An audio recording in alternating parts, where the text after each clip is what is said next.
buenas noches. Bienvenidos a esta nueva sesión de Aulas Abiertas de Investigación.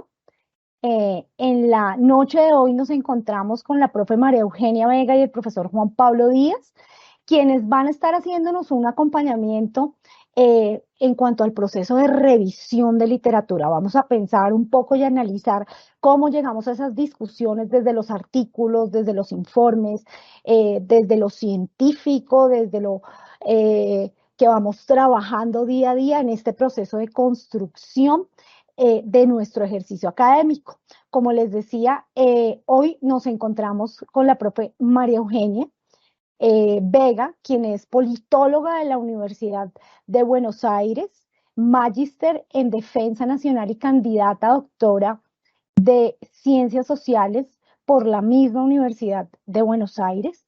Cuenta con experiencia docente e investigativa de más de 15 años en pregrado y en posgrados en universidades en diferentes países, más de 5 países, en todo lo que tiene que ver con seguridad internacional, integración regional y todo el proceso transicional de ambiente. Y en este momento pues ya es parte del Politécnico Gran Colombiano. También tenemos al profesor Juan Pablo Díaz, quien es profesor del Politécnico Gran Colombiano, hace parte de la Escuela de Educación e Innovación, es nuestro coordinador de prácticas pedagógicas y educativas de la licenciatura en Ciencias Sociales, coordinador del Semillero de Investigación, Educación y Territorio, pertenece al grupo de investigación Educación, Innovación y Sociedad, miembro del grupo de Historia de la Asociación Colombiana de Facultades, ASCOFADE, y comisionado suplente de la Comisión Asesora de la Enseñanza de la Historia y del Ministerio de Educación Nacional, licenciado en Ciencias Sociales, magíster en Historia y es candidato a doctor en este momento también en Historia. Ellos son los profesores que van a estar acompañándonos en todo este proceso. De verdad que va a ser muy enriquecedor para su proceso de formación. Las preguntas que ustedes tengan nos las pueden ir dejando en el chat y con mucho gusto al final de la sesión vamos a responder todo lo que esté en nuestras manos. Recuerden que aproximadamente hacia las 7 de la noche vamos a estar ya con nuestro formulario de asistencia, que es importante que lo diligencien, ya que al final de todas estas aulas de investigación les enviaremos un PDF con todas las grabaciones. ¿Para qué? Para que ustedes puedan tener esa información a la mano y poder pues revisar lo que vamos trabajando a lo largo de todas nuestras sesiones. Entonces, bueno, bienvenidos esta noche a Aulas Abiertas de Investigación y vamos con el profesor Juan Pablo, quien va a comenzar el ejercicio. Yo estaré acompañándoles todo el tiempo. Profes, cualquier cosa, aquí estoy. ¿Listo? Bien, muchísimas gracias Alejandra, profesora María Eugenia, al equipo de producción del Poli y por supuesto a la audiencia que nos acompaña el día de hoy.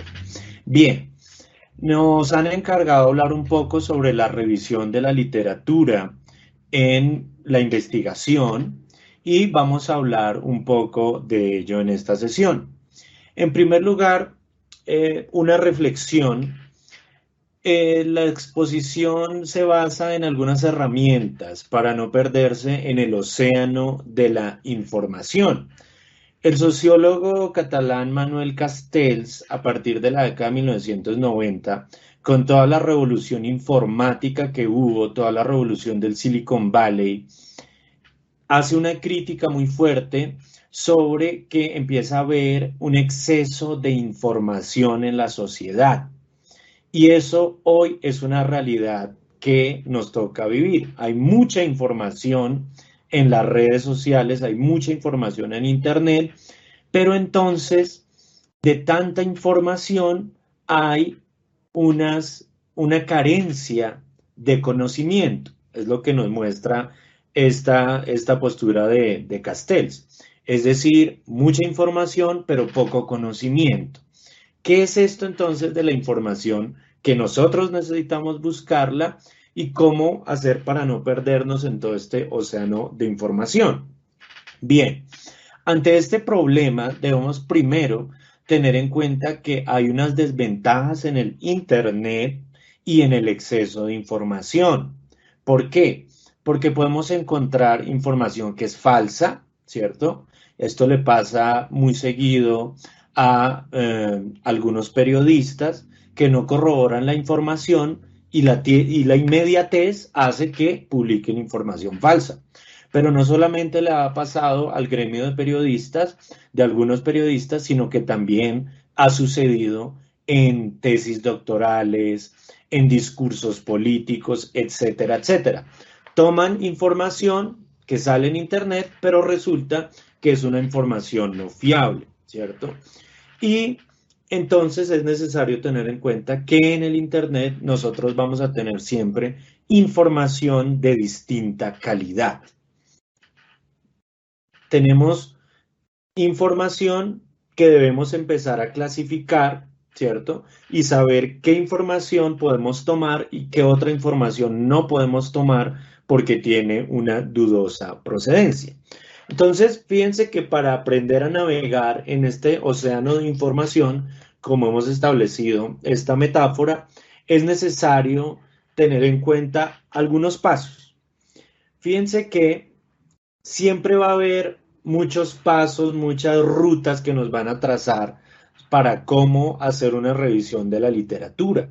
Esta es una de las tantas rutas que pueden existir, ¿cierto?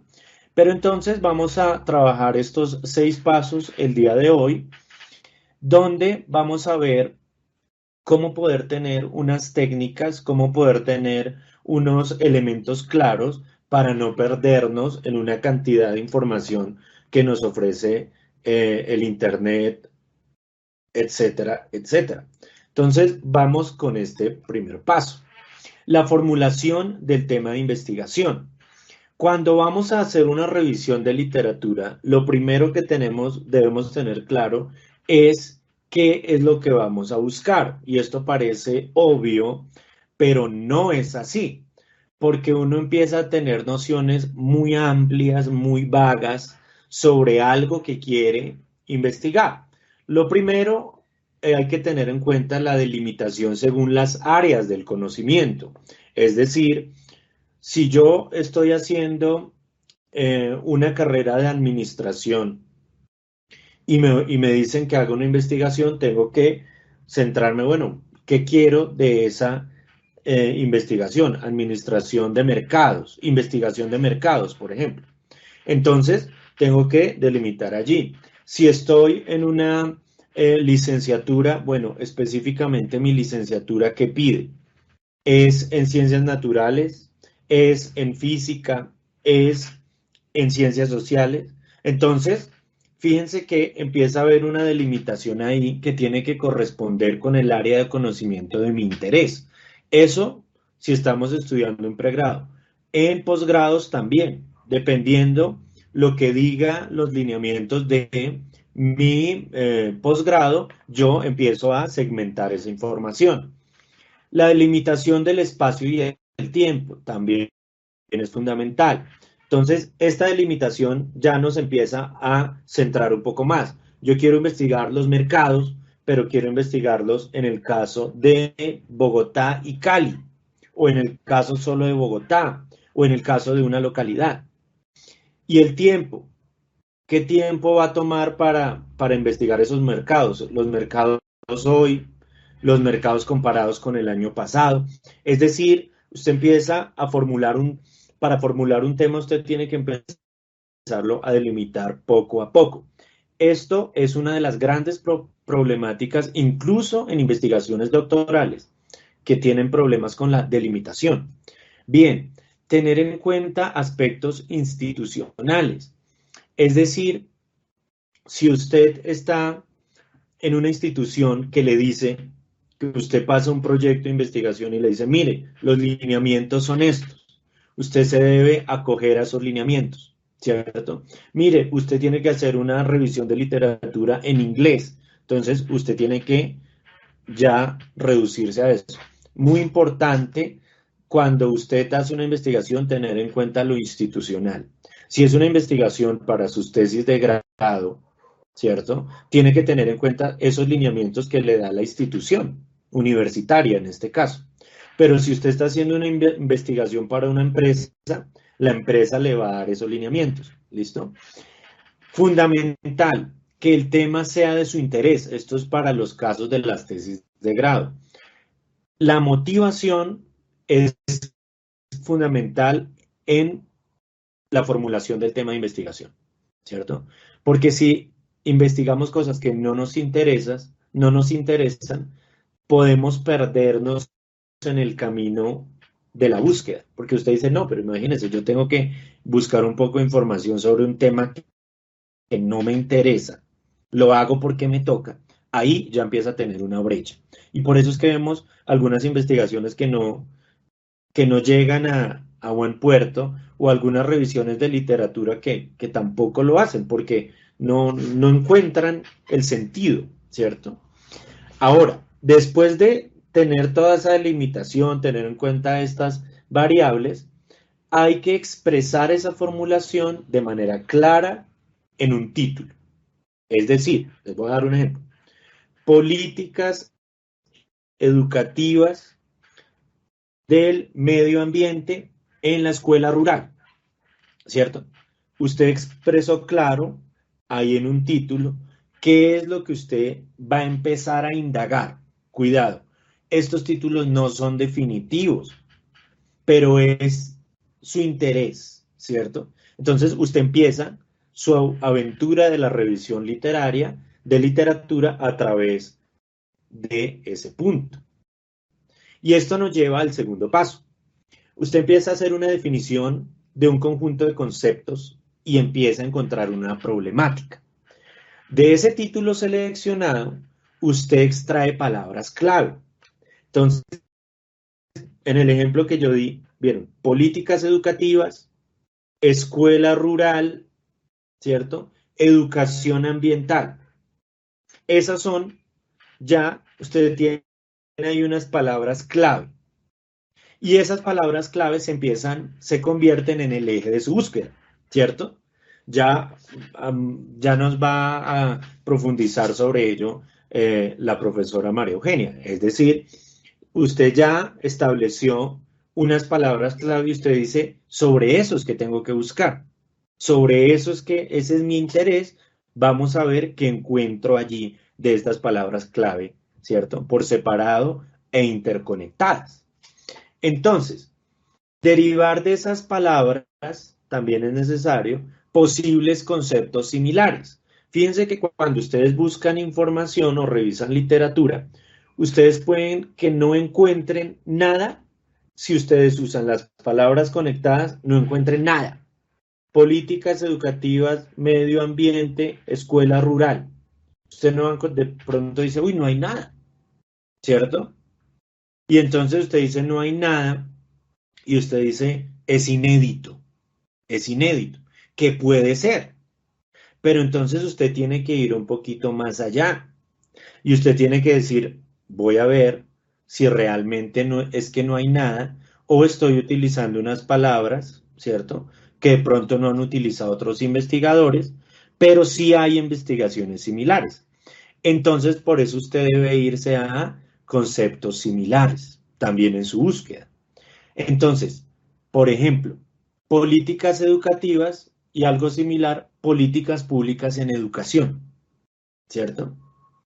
Entonces, eso es clave para que usted también pueda encontrar sobre lo que usted está buscando, porque a veces es sorprendente cómo llegan algunos estudiantes y le dicen, mi tema es totalmente inédito, no encontré nada parecido. Y el tema es deserción escolar por bullying, ¿cierto? Ese es el tema y no encuentra nada. Y uno dice, pero ¿por qué? ¿Qué palabras está utilizando? ¿Sí? Entonces está utilizando unas palabras que tal vez no son. Entonces es muy importante esto. O nos pasa, que eso suele pasar, un aspecto que le pasó a Francisco José de Caldas con Alexander von Humboldt. Francisco José de Caldas creyó haber inventado muchos aparatos que no habían sido inventados. Pero cuando se encuentra con Humboldt, cuando viene a la Nueva Granada, Humboldt le trae cierta literatura donde le muestra que muchos objetos que había inventado aquí Caldas ya habían sido inventados en Europa, ¿cierto? 100 años antes. Entonces, fíjense un poco en esa anécdota de Caldas, por qué es tan importante la revisión de la literatura, porque necesitamos entrar a indagar sobre la comunidad académica que ha hecho sobre lo que a mí me interesa, para que no creamos que nosotros estamos inventando o tenemos de inédito cosas que no son inéditas, sino que existen ya. Entonces, vamos a darle paso a la profesora María Eugenia, nos va a hablar un poquito también. Toda esta parte viene a constituir lo que más adelante se llamaría el marco teórico, ¿cierto? Entonces, la profesora nos va a dar un ejemplo con el marco teórico y seguirá más adelante con la estrategia documental. Entonces, profesora, adelante. Gracias, profe Juan Pablo. Buenas noches para todos. Son muchas cosas, pensaba en medio de todo esto que nos ilustraba el profe, ¿no? Y son muchas cosas que tenemos que tener en cuenta, pero creo que la pregunta que nos hacemos todos cuando abordamos un proceso de investigación es, ¿por dónde empiezo? ¿Por dónde empiezo? Es por el principio, pero a veces cuesta encontrar ese principio, ¿no? Por eso el profe decía, bueno, hay que ser muy claro en un tema tentativo, todavía no hablemos del título, porque luego eso a medida que vayamos investigando va a ir cambiando, vamos a ir siendo más precisos y demás. Y creo otra de las grandes cuestiones que tienen que ver con la búsqueda de la información justamente es esta cantidad de información que circula en la web y que con qué criterio a veces, sobre todo le pasan a nuestros estudiantes, ¿no? Que recién están haciendo sus primeros pasos en investigación, a ver, con qué criterio yo puedo decir esta información es válida o esto es una fake, ¿no?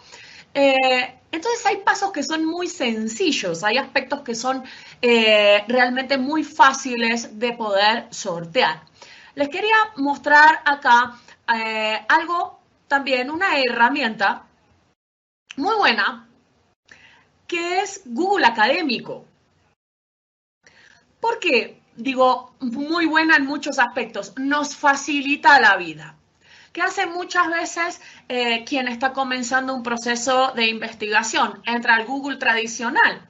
Si yo pongo, por ejemplo, acá, ¿no? Que puse 3 palabras, Estado América Latina. Yo quisiera indagar acerca de la formación del Estado en América Latina. Es un ejemplo, podría ser de cualquier cosa, por supuesto acá hay múltiples perspectivas académicas, ¿no? Pero, a ver, si yo ya parto de la base de que quiero evitarme esa información de dudosa procedencia, y yo sé que Google, ¿qué es lo primero que me va a arrojar? Wikipedia. Y Wikipedia es el terror de cualquier investigación seria, porque lógicamente cualquiera puede editarlo. Pero muchas personas creen que por el hecho de que Wikipedia tenga unas determinadas fuentes bibliográficas, eso lo hace confiable. Entonces, en vez de, o sea, nos evitamos Wikipedia, nos evitamos un blog, nos evitamos un montón de opinólogos trasnochados, les llamo yo, que andan circulando por ahí, que evidentemente gozan de mucho tiempo como para poder dedicarse a esto. Y entonces, ¿qué hacemos? Entramos a Google Académico, es decir, en el navegador Google ponemos Google Académico, ¿sí? Es más, yo puedo ir acá atrás, fíjense, yo podía estar en Google, busco Google normal, ¿no? El tradicional, que pongo Google Académico, me voy a Google Académico y vuelvo a poner el estado en América Latina, ¿no? Entonces, fíjense en principio de qué dispongo. En principio dispongo de archivos PDF, ¿sí? Que me van guiando, pero que también acá nos están mostrando cuál es la fuente en la que estos archivos están subidos. Como ustedes pueden ver, resultan de fuentes confiables en el sentido de que, por ejemplo, ¿qué tenemos acá? Tenemos la Comisión Económica para América Latina y el Caribe, la CEPAL. Bueno, se supone que esto es un documento institucional, ¿sí? Acá tenemos una referencia del Banco Mundial, un texto del Banco Mundial, ¿no? Bueno, por supuesto, la cantidad de información, y acá ahora voy a hacer referencia cuando vemos, por ejemplo, esto acá que dice cielo, ¿sí? Pero, ¿qué tenemos? Tenemos una enorme cantidad de información, todavía esto no está depurado. Algo importante que hay que tener en cuenta, más allá de las disciplinas, algo con lo que yo a veces peleo un poquito, porque a mí particularmente por mi acervo, por mi formación académica desde la ciencia política y por una serie de intereses personales, muchas veces, por ejemplo, cuando enseño teoría política antigua, medieval, a mí me gusta ir a unas fuentes que realmente son viejas. A mí me encanta, se los recomiendo. Hay un libro de George Sabin de 1989 que se llama Historia de la Teoría Política, que bueno, criticable a esta altura del partido y demás, pero que sigue siendo un recurso de primera mano para uno poder ilustrarse en muchos aspectos. ¿Qué sucede hoy? Sobre todo con revistas top que están en bases de datos como Scopus, que ahora también en un ratito les voy a mostrar. Los textos tienen que tener una vigencia de publicación no mayor a 2 años, 3 años. Es decir, nos vamos encontrando también producto de esta voracidad en la que se han convertido las publicaciones. Tenemos este problema, por ejemplo, del tiempo. Ojo, en muchos otros casos yo quiero averiguar procesos actuales. Si yo, por ejemplo, tengo un estudiante en el semillero de investigación, yo soy líder de un semillero de investigación en estudios políticos y sociales de América Latina, y él está indagando acerca de las condiciones de acceso de Colombia a la OCDE, ¿no? A la Organización de la Cooperación y el Desarrollo. Claro, Colombia accede en el año 2020, es una información muy reciente. Entonces, aquí, de nuevo, voy a necesitar investigaciones muy recientes. Fíjense que aquí Google Académico nos da la posibilidad de revisar fechas, ¿sí? Los años. Entonces, de nuevo, si yo quiero ver desde el 2019, vean, por ejemplo, cómo ya no me está llevando a ese texto famoso de Guillermo O'Donnell, como mostraba recién, sino que ya nos está hablando de qué pasa con la pandemia del COVID-19.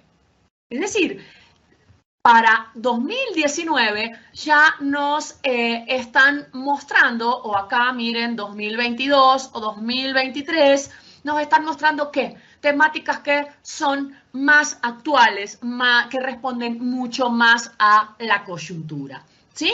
Y fíjense ustedes que esto nos da la posibilidad de guardar, de citar, nos muestra el índice de citación que ha tenido también ese texto en particular, ¿sí?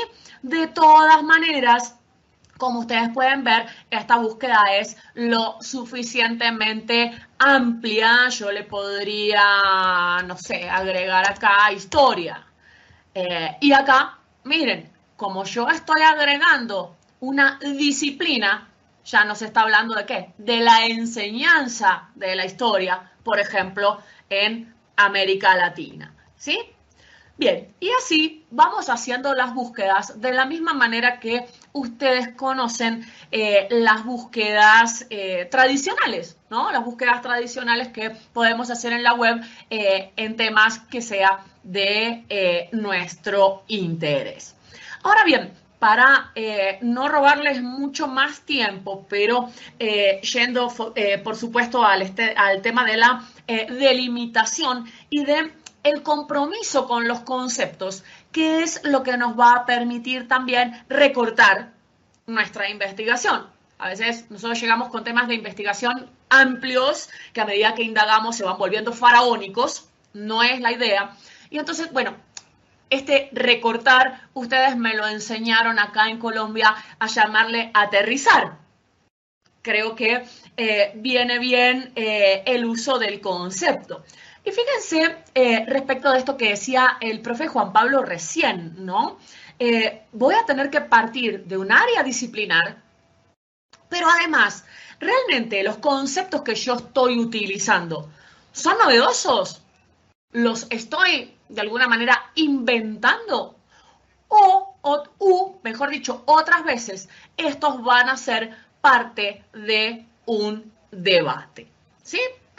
Entonces, por ejemplo, acá hay un texto de un libro resultado de investigación del que fui editor hace unos años y justamente con el coautor estamos hablando de un concepto que es nuevo dentro de la seguridad y dentro de las relaciones internacionales, que es el de seguridad ambiental.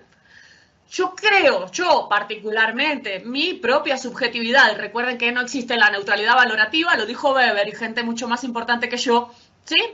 Pero para mí es importante que los aspectos ambientales se tomen bajo la órbita de la seguridad. Ahora, ¿habrá alguien que realmente haya hablado de seguridad ambiental? Sí, pero con qué es a medida que vamos revisando la literatura con que nos encontramos. Con que, por ejemplo, en las relaciones internacionales, de acuerdo a la postura, de acuerdo a la corriente teórica, no todos van a decir que el medio ambiente es un objeto que se debe abordar bajo los temas de seguridad. Es decir, nos encontramos acá con un debate. Un montón de autores que pelean y que dicen que sí, que no, que quizás, que tal vez. Entonces, lógicamente acá, ¿qué tenemos que hacer? Tenemos que hacer una reconstrucción del concepto, ver cómo se ha ido dando, cuáles son aquellas corrientes que dicen, sí, es un concepto, sí, estas temáticas deben ser interpretadas a la luz de estos aspectos. Y por lo mismo, ¿qué hacemos? Ahí sí, y esto es fundamental para construir un marco teórico, ¿qué hago? De alguna manera, después de ver teorías que difieren de la cuestión u otras que, al contrario, están a favor de la incorporación del concepto debajo de esta órbita, bueno, ahí tomo una decisión, por supuesto, estas son las decisiones propias del investigador. Y entonces digo, sí, yo estoy convencida de que el medio ambiente es un objeto plausible de tratarse bajo el paradigma de la seguridad. Bien, comienzo a involucrarme en estas corrientes teóricas y, por ejemplo, ¿cómo le doy respaldo a esta investigación en particular? Bueno, hay una corriente dentro de las relaciones internacionales que se llama el constructivismo. Dentro del constructivismo hay una escuela muy famosa que es la Escuela de Copenhague y una serie de autores que se han dedicado a estudiar la seguridad ambiental como otro de los aspectos, además de lo militar, lo económico, lo político, lo social, otro de los aspectos que deben ser abordados a partir entonces del concepto de seguridad ambiental. Es decir, ¿a qué me voy con esto? A la idea de que con un marco teórico lo que hago yo es ampararme, blindarme. Esa idea no es mía, yo sí tal vez la quiero aplicar a cuestiones nuevas, por supuesto, porque de eso se trata la investigación, pero me estoy blindando de un aparato, un corpus teórico, conceptual, que va a hacer que aquello que yo pretendo decir en mi investigación justamente esté amparado, ¿no? Esta es la idea de marco. Cada vez que pensamos en marco, aunque suene redundante, justamente siempre tenemos que pensar en algo que nos enmarca algunas ideas, ¿sí? Esto como una primera aproximación que quería yo mostrarles, por ejemplo, en lo que tiene que ver con cómo uso conceptos y de qué manera me vuelco a una disciplina específica, porque yo acá en estudios medioambientales a mí no me interesa hacer estudios de la ecología o de la biología. Me interesa ver cómo las relaciones internacionales trabajan, por ejemplo, temas de criminalidad organizada ambiental. Bien, esto por esta parte. También acá les quería aprovechar para mostrar. ¿Por qué? Porque una de las cosas que voy a hacer a medida que voy avanzando con el proceso de la búsqueda de la información no es solamente el amparo de unas determinadas corrientes teóricas, sino que también tengo que nutrirme con aquellas investigaciones previas, es decir, qué es lo que está diciendo, qué es lo que ha dicho la academia respecto de esto. En mi país le llamamos antecedentes. Acá antecedentes, me he dado cuenta, prefiero utilizar el concepto de estado del arte, porque antecedentes muchas veces confunde y nos lleva a, como si fuese a hablar la historia de la problemática y no es la idea. Entonces, para construir un estado del arte, ¿sí? Y entonces, ¿cuáles son los elementos teóricos que rescatamos acá? El concepto de regionalismo. Este es un libro en particular sobre procesos de integración regional y una distinción que tenemos que hacer es la de regionalismo, integración. ¿Significan lo mismo? ¿Son sinónimos? Sí, no, ¿por qué? Bueno, ¿cómo lo hacemos? A partir entonces de la consulta de otros autores que ya han trabajado en la cuestión. Me volví para acá porque veía ahí que uno se pierde de tips, ¿sí? Entonces, bueno, lo que yo quería mostrarles en esta oportunidad, en esta primera parte. Y luego, no sé, profe Juan Pablo, me dirás por qué está lo que tiene que ver con, entonces, si querés prosigo, con la búsqueda en las bases de datos o si hablamos del tema cualitativo. No, las bases de datos, ese es el tercer paso. Perfecto. Bueno, entonces, ¿cómo me voy a las bases de datos? Y esto también me parece algo súper importante. Hoy en día son la herramienta para todos nosotros que hacemos investigación. Acceder a estas bases de datos no es fácil.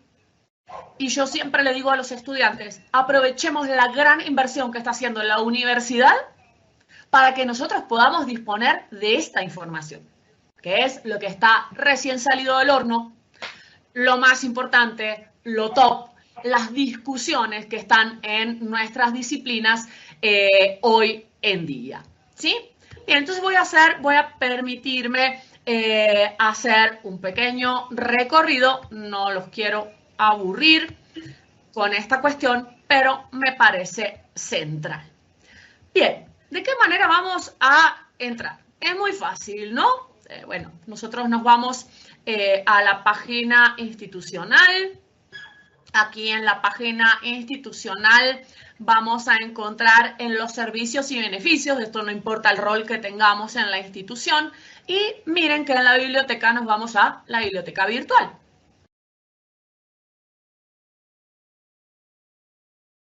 En la biblioteca virtual, ¿qué tenemos? Tenemos muchos recursos, ¿sí? Además hay tutoriales, la verdad que nos lo hacen súper sencillo. Y encontramos acá publicaciones electrónicas. Acá constan una importantísima cantidad de bases de datos.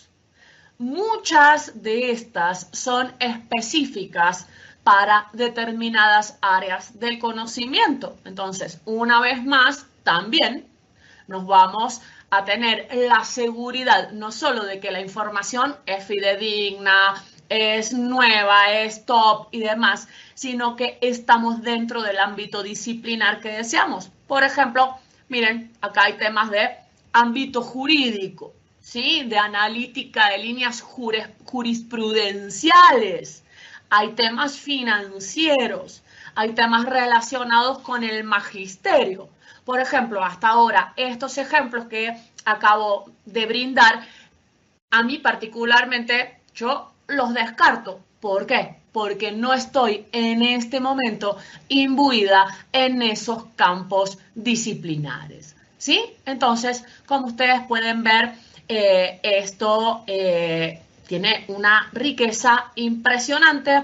Yo me acuerdo lo que era tratar de conseguir una británica impresa en algún momento. En mi época de estudiante nos íbamos a la casa de un profesor, que era el que la recibía todos los años. Pero vean ustedes, ¿no? Cómo acá podemos acceder a otras bibliotecas de organizaciones internacionales, de organismos multilaterales, Claxo, que es tan importante en las ciencias sociales, en particular para América Latina. ¿Sí? Miren, quienes quieren trabajar con estadísticas, por ejemplo, en el caso de Colombia. ¿Sí? Acá entonces vamos a encontrar una enorme cantidad. Bien, y este recorrido, cuando nosotros ya conocemos la base de datos a la que queremos entrar, también acá la biblioteca nos da la facilidad, ¿sí? De, en vez de bajar la página y hacer todo este recorrido, decir, a ver, no, pero a mí me interesa Cielo, me interesa Scopus, entonces me voy directamente a la S, ¿sí? Cielo es bien interesante dependiendo también el área de conocimiento y es de acceso libre. Pero vamos con Scopus, que hoy en día muchas veces se ha vuelto el dolor de cabeza de los investigadores. Vean ustedes que tenemos un tutorial en línea, ¿no? Entonces, bueno, entramos. ¿De qué manera entramos? Bueno, yo ya estaba logueada, pero la idea era mostrarles que nos logueamos con nuestra dirección de la universidad y la misma contraseña. Y vean cómo Scopus acá nos da una enorme cantidad de posibilidades para ir haciendo esas búsquedas cada vez más acotadas. Entonces ya sabemos si queremos buscar por documentos, por autores, por afiliación institucional. Puede que de repente querramos saber, no sé, acerca de a qué área se dirige el grueso de las investigaciones en el Politécnico Gran Colombiano. Puede ser nuestro tema de investigación. Y acá podemos buscar a partir de la afiliación institucional. Y acá, por supuesto, están, como ustedes ven, no solamente las palabras clave, sino que tenemos el país, la fundación, podemos buscar por el número de ICSN o ICBN que tenga una publicación, una revista, un libro resultado de investigación, por los títulos, por los resúmenes y demás, ¿sí? Y adicionalmente podemos estar agregando campos, agregando fechas, años en los que que nos interesa eso en particular. Y acá yo estaba, por ejemplo, en la misma búsqueda, ¿no?, que les mostraba con Google Académico. Entonces, ¿qué tenemos? Tenemos Estado y América y Latina, ¿sí? Hay muchas posibilidades también de hacer para que no nos incluya determinadas palabras. Vean, acá yo hice la primera búsqueda, es decir, el primer acercamiento. Bueno, tengo casi 6.000. Complicado ponerme a revisar 6.000 textos, ¿no? Entonces, fíjense, acá nuevamente lo podemos hacer por año. Acá nos muestra que podemos filtrar por autores, pero por ejemplo, acá con el concepto de Estado, también me gustaba jugar con eso. ¿De qué manera yo puedo evitar que si yo estoy interesada en el proceso de formación del Estado en América Latina, lo cual podría ser desde la historia, desde la ciencia política, de las relaciones internacionales, de las ciencias sociales en general, ¿cómo evito, por ejemplo, que esta base de datos no me tome la palabra Estado como el estado depresivo en los adolescentes que hacen uso de las redes sociales. Es decir, ¿cómo no me voy con el concepto de el estado febril? Me puedo ir a la medicina, me puedo ir a la psicología, me puedo ir a la física, me puedo ir a la química. ¿Por qué? Porque estado, si no es ese concepto con mayúscula que utilizamos para algunos fines, puede ser muchas cosas. Por eso me gustaba jugar acá con la palabra estado, ¿no? Entonces, ¿qué puedo hacer? Puedo filtrar por área de conocimiento. Entonces, yo solamente quiero verlo ¿desde dónde? Desde las ciencias sociales, ¿sí? Y puedo limitarlos o puedo excluirlos. También puedo buscar a partir de el lenguaje en el que considere. Entonces lo quiero solamente en castellano, ¿sí? Entonces limito la búsqueda y vean cómo acá ya estamos encontrando. Entonces, ay, esperen que algo me pasó con la...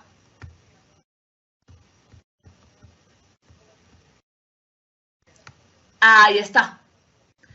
Miren, le agregué la subárea ciencias sociales y limité el lenguaje, ¿sí? Ahora, de nuevo, los temas van a continuar siendo muchísimos. Pero, ¿cuál es la otra ventaja? Además de todo esto que nos permite, de todos los filtros que nosotros podemos poner a través de las bases de datos y que nos van a hacer cada vez más precisa la búsqueda. Bueno, hay otra gran ventaja y es que no tenemos que revisar absolutamente todo, sino que miren con lo que nos encontramos acá. Nos encontramos con que automáticamente nos arroja los resúmenes, ¿sí? Entonces, ¿qué hago? ¿Pierdo el tiempo mirando 30 páginas de un texto? No, ya en este resumen, en muy pocas palabras, yo puedo hacer una lectura escáner y saber si ese texto me sirve o no me sirve, ¿sí? Entonces, eso era un poquito lo que les quería mostrar con respecto de Scopus, Cielo, Redalyc, otras bases funcionan de una manera realmente muy similar. Y acá tenemos, por ejemplo, esta que yo les comentaba. De todas maneras, los recursos son de una enorme cantidad, pero ¿cuál era la idea de mostrarles esto? La importancia que tienen las bases de datos, la enorme inversión que hace la universidad para que nosotros tengamos acceso a información fidedigna, académica, del más alto nivel, de absoluta actualidad y adicionalmente por áreas. Es decir, esto nos va ayudando entonces a poder ir recortando esa temática de información. Hasta acá era lo que quería mostrarles con respecto de las búsquedas. Por supuesto, para estos temas se dan cursos y aprovechen que la biblioteca de la universidad ustedes pueden solicitarlos, ¿sí? Tanto colectivos como individuales, para que puedan manejar de una forma muchísimo más detallada estas bases de datos, pues solamente una vista a vuelo de pájaro. Gracias. Bien, muy bien, profesora. Claro, hemos visto ahí un poco la parte práctica, ¿no? De la búsqueda de estas fuentes y vemos que son fuentes que son académicas, que son fuentes indexadas, por decirlo así, es decir, comprobadas, que son artículos que pasan por un filtro de evaluación de pares, publicados por revistas que tienen cierto prestigio, ¿ven? Y aún así, vieron cómo le arrojó sobre 3 conceptos, 6.000 datos. Entonces, fíjense que es buscar, es como saber buscar en un océano de información. Por eso la metáfora del principio, ¿no? Un poco tiene que ver, es con eso. Entonces, me sale aquí un poco. Entonces, bien, vamos a retomar aquí. Aquí se está viendo la presentación en pantalla completa.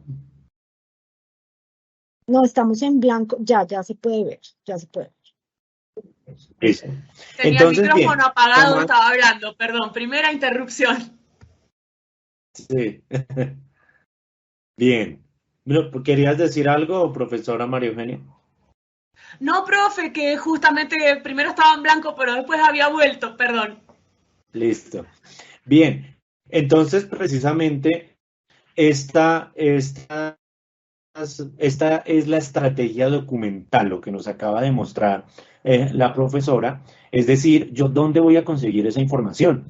Fíjense, tenemos una gran cantidad de documentos digitalizados en las bases del Poli, podemos acceder a ellos.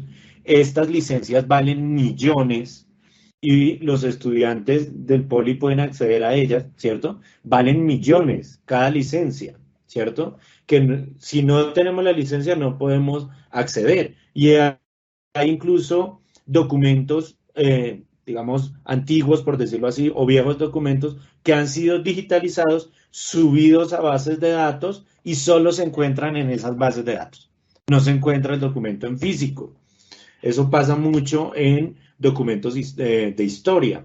Entonces, fíjense ustedes que tenemos esta parte de las bases de datos, pero también tenemos documentos que usted de manera presencial en las bibliotecas y en los archivos. Esto es fundamental tenerlo en cuenta porque hay libros que no han sido digitalizados.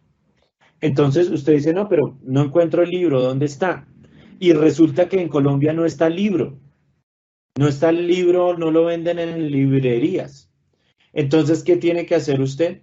Ir a ver en las bibliotecas, generalmente digamos, una de las bibliotecas que más tiene libros que no llegan al país, que hacen una gran búsqueda de esos libros, es la Biblioteca Luis Ángel Arango del Banco de la República, que tiene varias sedes en el país, o la Biblioteca Nacional de Colombia, ¿listo? Entonces, y en esas bibliotecas también ustedes encuentran un personal que les ayuda a ubicar esos libros.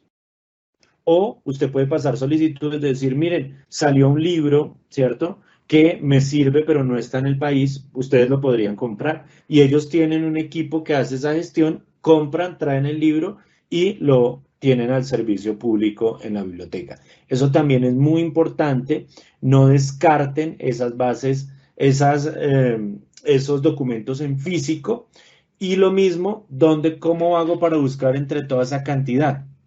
Las bibliotecas tienen catálogos. Acceder a los catálogos para buscar esa información es fundamental, les va a evitar mucho tiempo.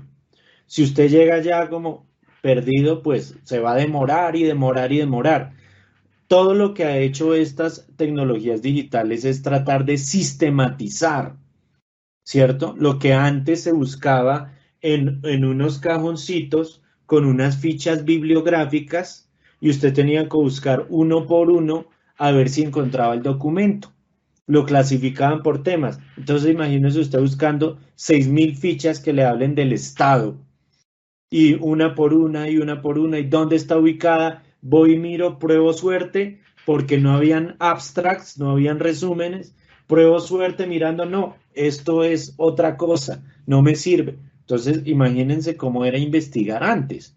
Ahora tenemos podemos aprovechar este tipo de investigación para poder producir conocimiento. Bien, entonces pasamos al punto 4, que es la consolidación de la información documental. Hay que organizar la información que consigamos por categorías. Doy aquí un ejemplo. Bibliografía nacional o bibliografía reciente. Doy un ejemplo. Entonces, ¿cómo voy a organizar yo esa información? La puedo hacer por categorías. Voy a agrupar lo que se produjo, en el caso que nos dio la profesora, sobre Estado, América Latina, ¿sí?, seguridad ambiental en Colombia. Voy a buscar. Entonces encontramos ahí, bueno, no hay mucho, o sí hay mucho. Voy a ver qué hay de Argentina, voy a ver qué hay de Panamá, qué hay de México. Es una forma de organizar por categorías. Estoy inventando en una categoría. Ustedes pueden hacer su propia clasificación. ¿Listo? Perdón, profe Juan Otro tipo de Pablo, organización.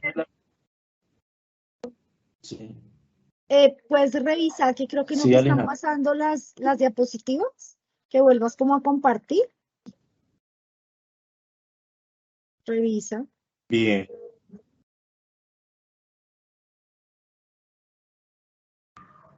A ver. Ahí creo que ya. Sí, ya. Ahora sí, perfecto. Dale. Y mira, a ver, me devuelvo. ¿Se devolvió? Sí, se devolvió, se devolvió. Ya puedes ir Listo. hacia adelante. Perfecto. Listo. Gracias, Alejandro.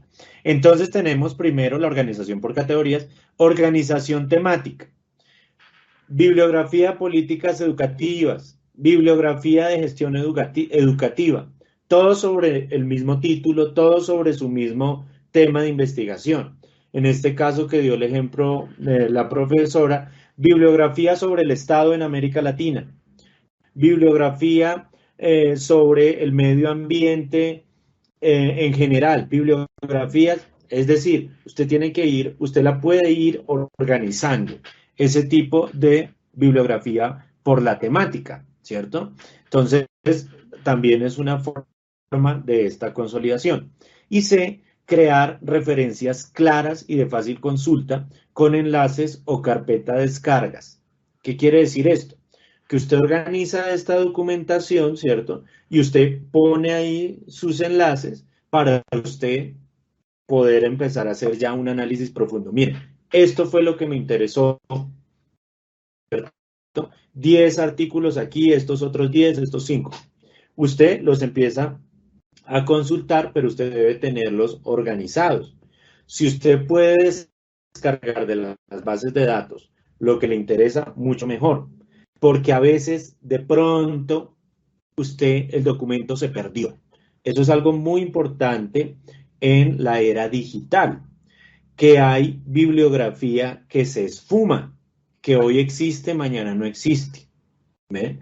Eso también hay que tenerlo en cuenta. Cuando ustedes, por ejemplo, toman documentos no de páginas como nos enseñó la profesora, sino de una información que viene un blog y el blog deja de existir a los 8 días y usted ya no puede tomar esa referencia.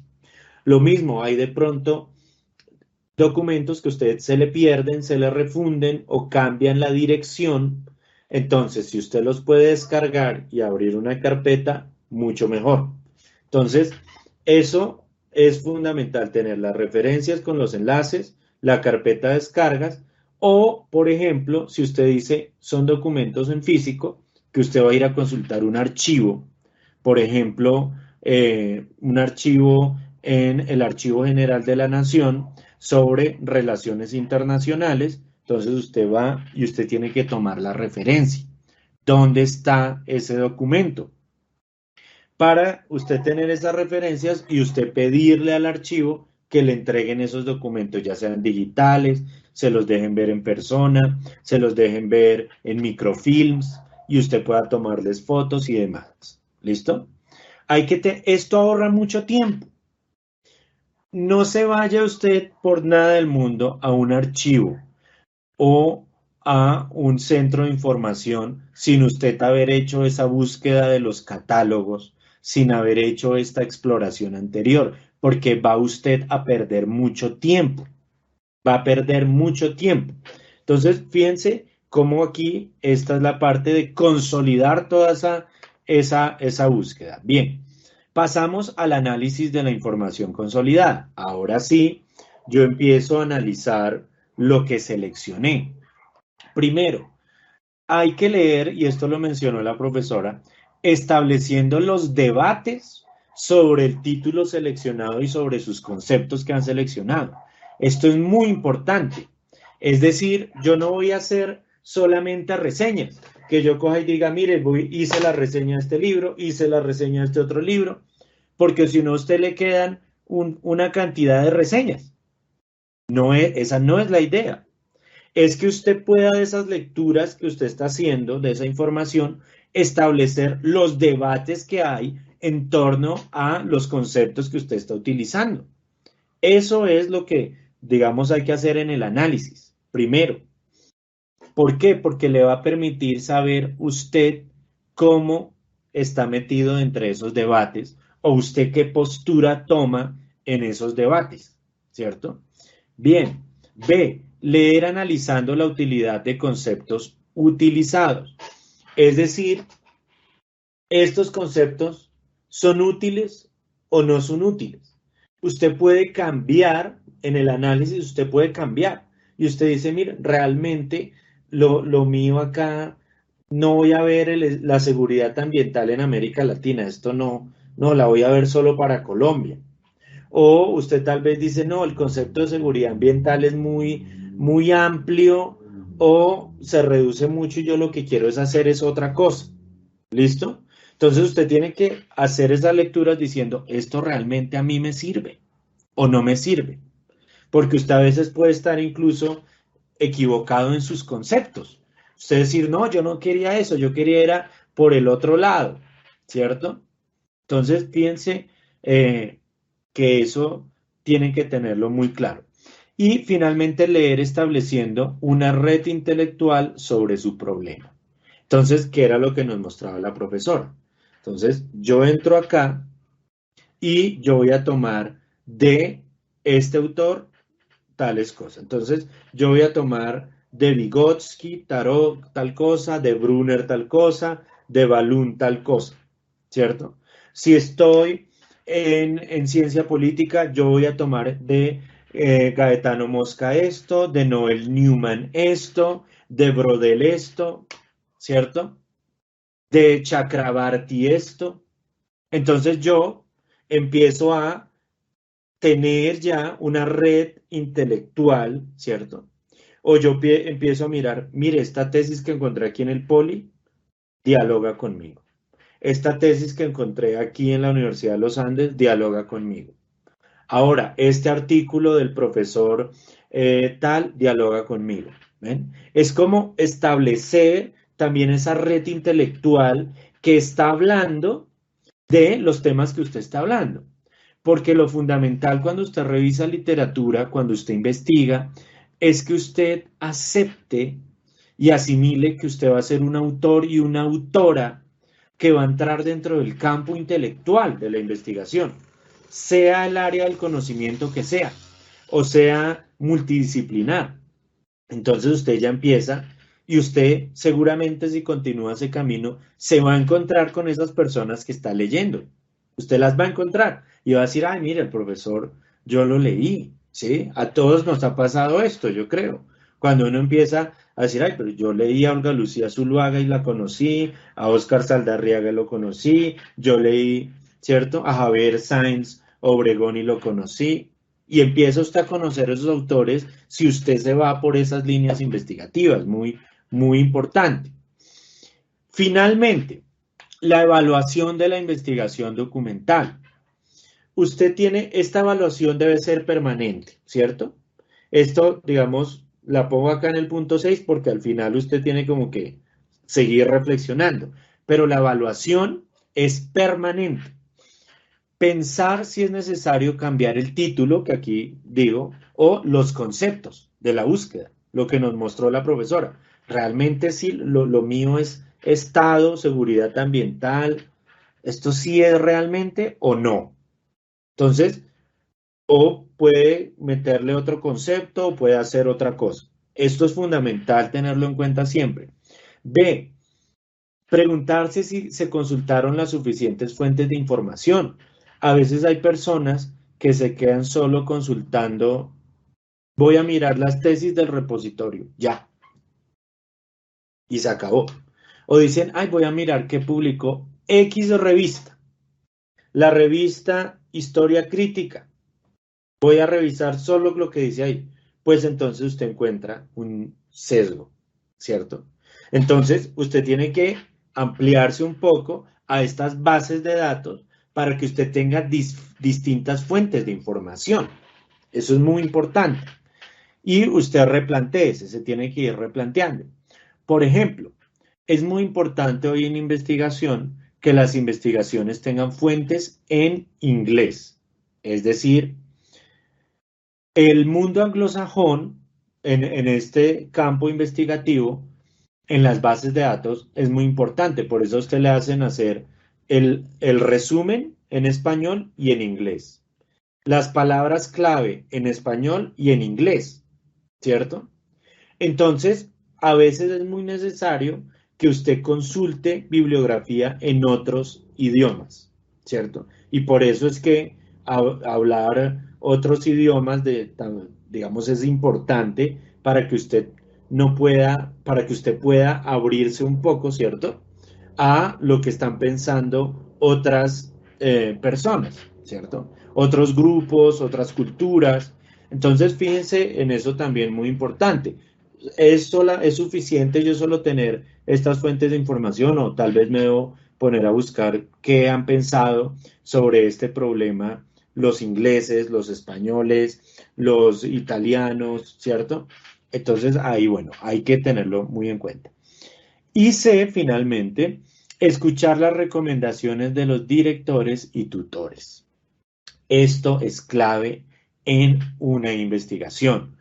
Uno tiene que comunicar el estado de la investigación. Hay que comunicarlo. Mire, voy por acá. Entonces, ahí es clave el aporte. Mire, lo último sobre este tema, seguramente va a saber su profesor, su profesora, es esto y esto. ¿Por qué no lo consultan? ¿Cierto? Nos da una perspectiva. Hay personas en las universidades, esto es en general, un problema general, que inician con un director, una dirección de tesis, y se pierden y vuelven al final. No, ya, mire, esto fue lo que hice. Esto yo lo he visto a nivel doctoral, maestría, pregrado, ¿cierto? Y vuelven, no, pero yo no lo dirigí. Y vuelven con una investigación muy empírica, ¿cierto? Y eso es, digamos, no es recomendable. ¿Por qué? Porque deben tener en cuenta que los directores y tutores les pueden orientar precisamente en toda esta revisión documental y la van filtrando, Uno, mire, váyase por aquí, ¿cierto? Es fundamental que tenga este autor, este otro autor. Esto es la nueva bibliografía que hay al respecto. Entonces, en el proceso de evaluación también lo debe hacer el director. Si no es un caso donde se tenga un director, es necesario compartir con otros investigadores o con otros estudiantes. Oiga, mire cómo voy, ¿cierto? Ay, mire, yo le puedo recomendar esto, no lo entiendo. Eso es clave en los procesos de revisión de la literatura. Bien, esta era, digamos, una presentación general que teníamos con la profesora María Eugenia para hablar del tema de revisión de la literatura. Vamos a fijarnos si hay algunas inquietudes en el público y con gusto las responderemos. Muchísimas gracias. Listo, yo estoy aquí atenta, a ver si de pronto tenemos alguna pregunta. Por favor, quienes tengan preguntas nos las van dejando en el chat, pero bueno, creo que no. Creo que lo que más les interesa es que queden estas grabaciones definitivamente. Pero bueno, ahí vamos en el ejercicio. No, pues creo que hasta acá, profes, de verdad que les agradecemos un montón por todas las orientaciones, ese reconocer un camino que debemos llevar para poder construir un proyecto de investigación desde cualquier nivel que nos posibilite a todos un ejercicio que sea claro, un ejercicio que sea valioso desde lo que nosotros estamos haciendo, definitivamente es clave. Y pues sus aportes son muy, muy valiosos y nos aportan en mucho para que los estudiantes pues empiecen a consolidar este ejercicio. Desde acá no me resta más sino que invitarlos a nuestra siguiente aula de investigación, la cual tendrá como tema las prácticas de innovación y la propiedad intelectual. Estará el profe Leonardo Triana acompañándonos. Será el próximo 13 de julio. Y bueno, nos veremos a la misma hora, en el mismo lugar, 6:15 de la tarde. Muchísimas gracias. No sé, el profe Juan o la profe María Eugenia quieren dar algún cierre, de pronto hacer alguna conclusión alrededor. Ustedes me dirán, los escucho atentamente. Yo particularmente, bueno, en principio agradecer que me hayan tenido en cuenta para esto. A mí me gusta romper un poco con ese fantasma de que la investigación es algo rígido, es algo que solamente ocurre en la cabeza de alguna gente que tiene ciertos problemas y entonces le gusta, ¿no? Me refiero a la típica representación del científico en el siglo XX, ¿no? Que generalmente estaba loco, como nos mostraban los dibujitos animados, y en un laboratorio y demás. Hoy tenemos las herramientas muy cercanas. Hay que perder el miedo, hay que, creo que, borrar un poquito esa idea absolutamente falsa, por supuesto. Y quería, en un pequeño espacio también, digo, y esto también lo digo desde la práctica, porque en la medida en la que uno se acerca a los estudiantes y dice, bueno, pero sencillamente hay que poner a discutir a los autores, hay que revisar acá, hay que... uno cuando puede manejar un lenguaje más llano, sin perder, por supuesto, el nivel conceptual, es mucho más aprehensible. Entonces la investigación deja de ser ese monstruo y al contrario, podemos disfrutar de aquel tema que es el que realmente nos interesa, y por eso tan importante lo que decía al principio el profesor Juan Pablo, realmente decidir un tema que nos guste. No hay nada peor que a uno en la vida en general, ¿no? Lo pongan a hacer cosas que a uno no le gustan. Y lo otro, también un poco con el tema de los mitos, creo yo, y esto sí es algo muy personal, y es el tema del dato, ¿no? Hoy en día que estamos bajo el reinado del dato y de la gobernanza algorítmica y de tantas otras cuestiones, y sobre todo también del cuantitativismo que creo yo muchas veces exacerbado, ¿no? Un dato también puede ser cualitativo. Un dato no necesariamente tiene que ser numérico. Una investigación cualitativa, además de las múltiples técnicas de investigación que existen dentro de estas, no solamente es el método etnográfico, no solamente es que tengo que salir a hacer encuestas de opinión y de intención de voto o cuestiones por el estilo, sino que esta revisión de la literatura también nos permite que con el análisis de contenido nosotros podamos ver plasmadas esas ideas y lleguemos justamente a un buen puerto en la consecución de nuestras metas de investigación. Y desde acá, por supuesto, con toda la mejor buena onda para todo aquello en lo que podamos serles de utilidad, por supuesto. Así que nada, muchísimas gracias para todos. Muchas gracias, profe María Eugenia. No sé si Juan Pablo, de pronto algo para cerrar. Sí, bien, agradecer por la invitación y bueno, hay un consejo, sí es fundamental, no, que lo dice la profesora, no hay que no hay que ahogarse en este océano de información, ¿cierto? Hay que tomar unas muestras, porque usted definitivamente nunca va a poder revisar toda la bibliografía existente sobre un tema. Ese era el gran anhelo de los positivistas en el siglo XIX y hoy ya no se puede, porque usted no puede revisar todo, sino tiene que tener usted unos criterios de relevancia para poder hacer la búsqueda de su información.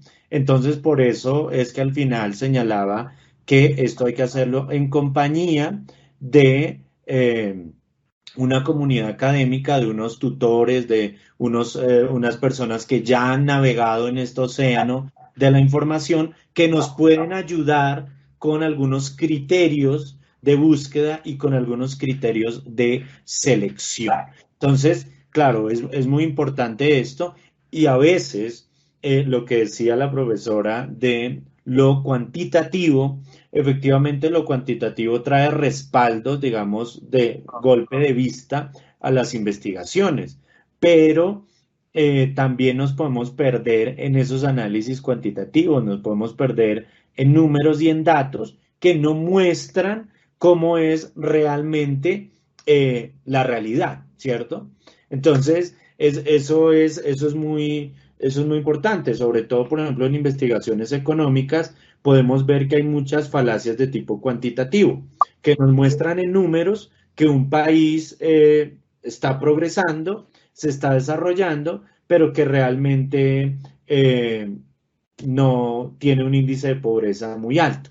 Entonces, los famosos índices económicos que son construidos a pulso de investigación cuantitativa no reflejan la prosperidad económica de un país. Eso está demostrado, no estoy diciéndoles aquí nada nuevo, sino que también hay que ser muy cuidadoso con toda esta cantidad de datos y hay que ser muy críticos, sobre todo en esto. Lo importante es aprender a pensar.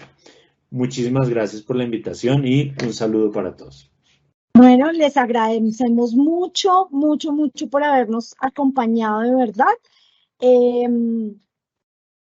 ¿Ustedes quieren saber algo? Nos han llegado 2 preguntas. ¿Estamos a tiempo todavía, profes? ¿Sí? ¿Estamos? Acá nos Sí, dice acá que estamos.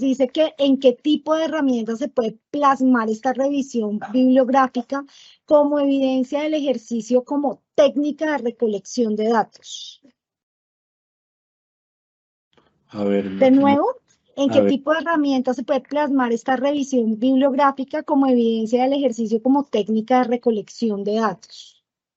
Bueno, hay algunas, digamos, como Zotero, Mendeleev, donde uno puede, digamos, meter toda la información que ustedes van recogiendo. Entonces, ahí están todos los cajoncitos, ¿cierto? Para usted poner sus datos. Pero, digamos, esto es importante porque usted después le da a buscar y lo encuentra. Pero esto lo puede hacer también en un Excel. Es decir, a veces uno dice, yo me voy a descargar hay una cantidad de aplicaciones que usted se puede descargar, pero en un Excel básico usted lo puede hacer, porque usted baja y le da lo importante de estas, digamos, de estos programas es que usted con darle en buscar un nombre, usted encuentra lo que necesita. En Excel lo puede hacer si usted mismo elabora, digamos, su base de datos. Hay tutoriales, ustedes pueden entrar a YouTube, cómo hacer bases de datos simples de esta recuperación bibliográfica, ¿no? Listo. Bueno, ya nos quedó contestada nuestra pregunta. Profes, de nuevo, mil y mil gracias por estar acá con nosotros, por acompañarnos y nos veremos en la próxima oportunidad. Muchas, muchas gracias a todos por estar acá. Nos vemos en 15 días con nuestra 8ª edición de Aulas Abiertas. Los esperamos. Muchas gracias. Feliz noche. Adiós. Gracias, hasta pronto.